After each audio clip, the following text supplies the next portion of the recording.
Salut à tous. Alors, 2025 approche à grands pas et avec cette date, une question super importante se pose pour tous ceux qui s'intéressent au CBD. Est-ce que ce qui est légal, est-ce que c'est vraiment sans risque? Aujourd'hui, on va décortiquer ensemble la norme qui est en train de tout changer, le CBD garanti sans THC. Voilà, la question est posée. Elle a l'air toute simple comme ça, mais vous allez voir, les conséquences, elles, sont énormes. Un produit CBD, même s'il est parfaitement légal, est-il vraiment, mais alors vraiment sans danger? Surtout, et c'est là que ça devient crucial, surtout quand on prend le volant. C'est exactement ce qu'on va décortiquer maintenant. Bon, alors, on plonge directement dans le vif du sujet. Le risque caché du CBD qu'on appelle légal. Et en fait, tout se joue à un moment que, soyons honnêtes, personne n'aime vraiment. Le contrôle routier, avec son fameux test salivaire. Alors, comment ça fonctionne ce test? En fait, c'est assez simple à comprendre. Première étape, le test il ne cherche qu'une seule chose, la molécule delta-9-THC. Point. Deuxième étape, et c'est là, attention que ça se complique, même les produits tout à fait légaux, avec leur fameux 0,3% de THC, peuvent à force s'accumuler dans l'organisme. Et le résultat? On peut se retrouver positif au test.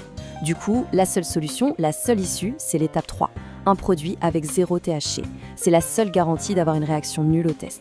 Et attention, parce que la loi, elle, est sans appel. La jurisprudence française, et ça a été confirmé tout en haut par la Cour de cassation, applique une politique de tolérance zéro.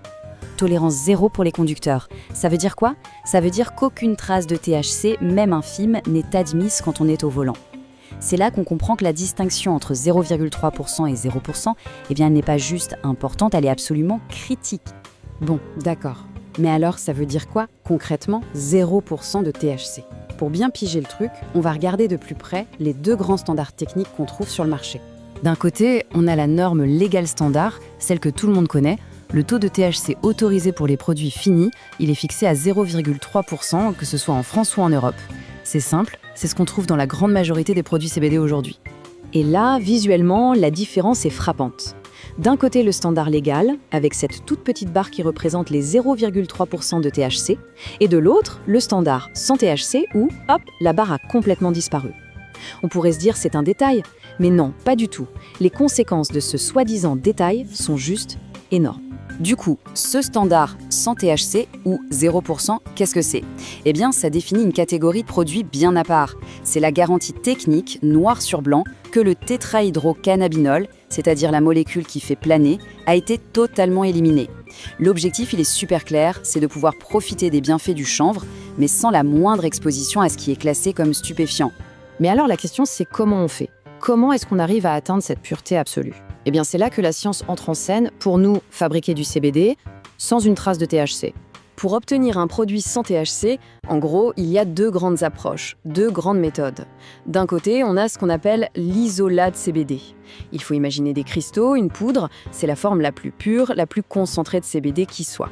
Et de l'autre côté, on a le broad spectrum, ou spectre large en français. Là, l'idée est complètement différente. On ne va pas chercher à isoler une seule molécule, mais plutôt à filtrer intelligemment. Alors, zoomons d'abord sur l'isolat. Là, on est vraiment dans la quête de la pureté absolue. On parle de 98 voire 99,9% de CBD.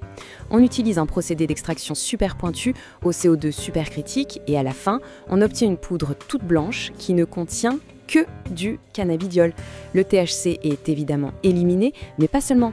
Les terpènes et les flavonoïdes, en gros les molécules qui donnent à la plante son odeur, son goût et certaines autres propriétés, sont aussi retirées.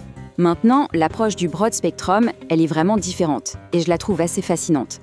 En fait, on part d'un produit full spectrum, c'est-à-dire qui contient tout, le CBD, les terpènes et aussi ces fameuses traces de THC.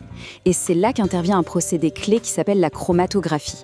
Il faut l'imaginer comme un filtre moléculaire, mais un filtre d'une précision incroyable qui va venir cibler et retirer sélectivement uniquement le THC. Le résultat, on obtient un produit broad spectrum qui conserve toutes les autres molécules intéressantes, comme les terpènes, mais avec 0% de THC. C'est vraiment le meilleur des deux mondes. On a la synergie des différentes molécules de la plante, mais sans aucun risque légal. Toute cette science, c'est bien beau, mais ça a des implications hyper concrètes dans la vraie vie. Alors, la question qu'on se pose tous, c'est comment on fait pour être sûr d'être en règle? Surtout avec les normes de 2025 qui se profilent.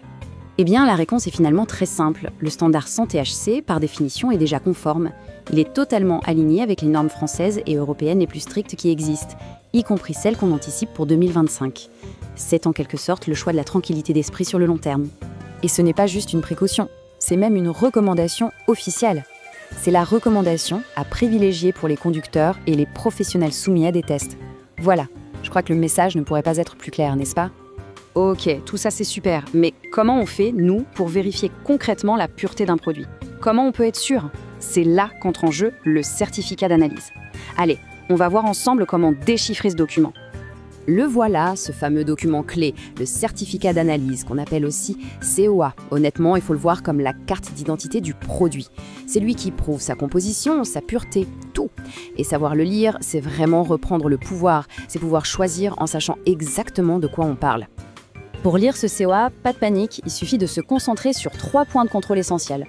Premier point, on vérifie que le rapport vient bien d'un laboratoire indépendant, un tiers de confiance. C'est la base. Deuxième point, et c'est le plus important, on cherche la ligne delta 9 THC. Et là, il faut absolument voir écrit ND, ce qui veut dire non détecté, ou alors 0,00%. C'est non négociable. Et enfin, troisième point, un petit détail de pro, on jette un œil à la limite de détection, la LOD. Si elle est très basse, par exemple inférieure à 0,01%, ça veut dire que l'analyse est super précise.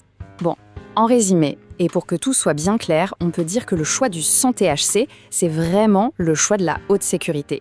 On va regarder ça une dernière fois avec une petite comparaison. Ce tableau, il résume parfaitement la situation. D'un côté, le full spectrum. Avec ses traces de THC, il présente un risque légal qui est faible, certes, mais il est bien réel, surtout si on conduit. Et de l'autre côté, le broad spectrum et l'isola. Là, c'est simple, avec 0% de THC, le risque légal est nul, 0. Ce sont donc les deux seules options qui garantissent une sérénité légale totale. En fait, la sécurité du standard sans THC repose sur 4 piliers solides. Premièrement, 0 risque psychotrope. Deuxièmement, 0 risque sur la route, puisque c'est totalement compatible avec les tests de dépistage. Troisièmement, une conformité réglementaire totale.